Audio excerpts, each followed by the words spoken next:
Hi, this is Nolan from Benchmark, and in today's video I'm going to be showing you how to add, create, and save a feature list within MicroSurvey's FieldGenius. This allows you to add some more information to a point, and if you set it up right, you can almost create a form to enter information on a point. So if you're doing something with GIS work, for instance, I had a customer that was looking to add the diameter of a tree trunk, the height of a tree trunk, and the width of a canopy.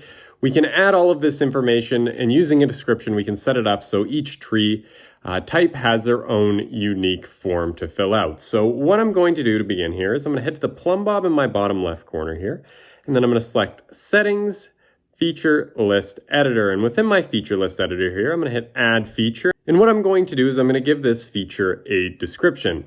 This can match whatever's in your AutoMap library, or it can be something unique. So whatever you have assigned as the description name will be an option in a dropdown that I will show you in a minute here. So in the description, I'm going to make sure I have tree selected, and then it's going to autofill my database name. So I'm going to hit OK. And once I have that feature selected, I'm going to make sure it's highlighted blue there, and then I'm going to hit Add Attribute, and I have a couple of different options here. I have numeric, so if I hit OK here, you're going to see that I can add a description for my number, and then a max, min, and default value with however many decimals I want my field crew using. And then I can also change my entry type to a normal, a required, or not required option. In this case, I'm going to cancel out of this because it's not what I want to do. And then I'm going to go Add Attribute Text, and you can see here that I can add a description, database field, default, and then the same if it's required or not required.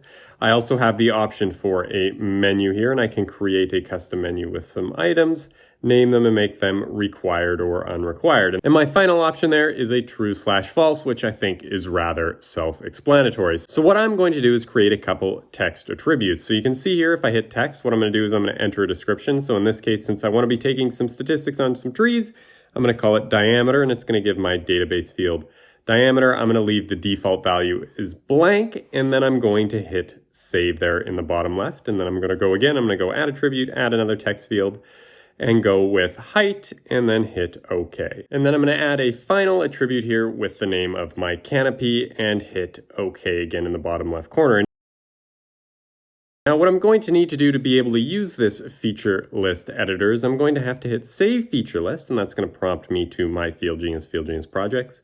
And I'm just going to call this file tree stats. And now if I exit out of my feature list editor here, and to set my FieldGenius project to have the database name I want, what I'm going to do is I'm going to head to the bottom left corner, hit the plumb bob, select the project I want to edit and add this feature list to, and then I'm going to hit Review and Open.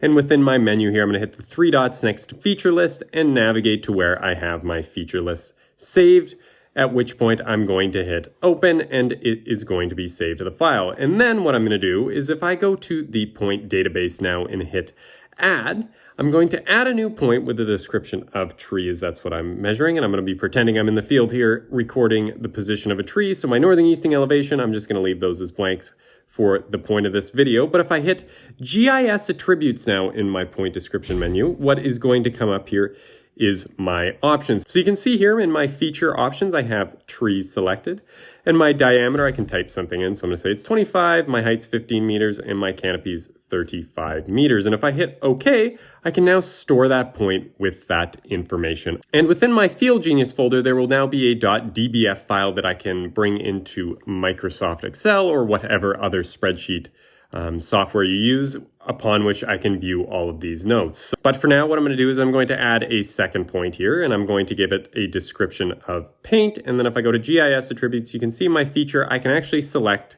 that tree drop down for my feature list. It's not limited to a single description. Or if I have other features within my feature list that I created earlier, it will be available in this drop down for me. And that is everything for today's video. That is how you create, use, and save a feature list in order to be able to add more detailed point information inside of MicroSurvey's FieldGenius. And if you have a moment, I would please ask you to hit that subscribe button down below. It really does help us out and helps me keep making these videos. And if you have any questions about anything you've seen in today's video, please give us a call at 1-888-286-3204 or visit us on the web at bench-mark.ca.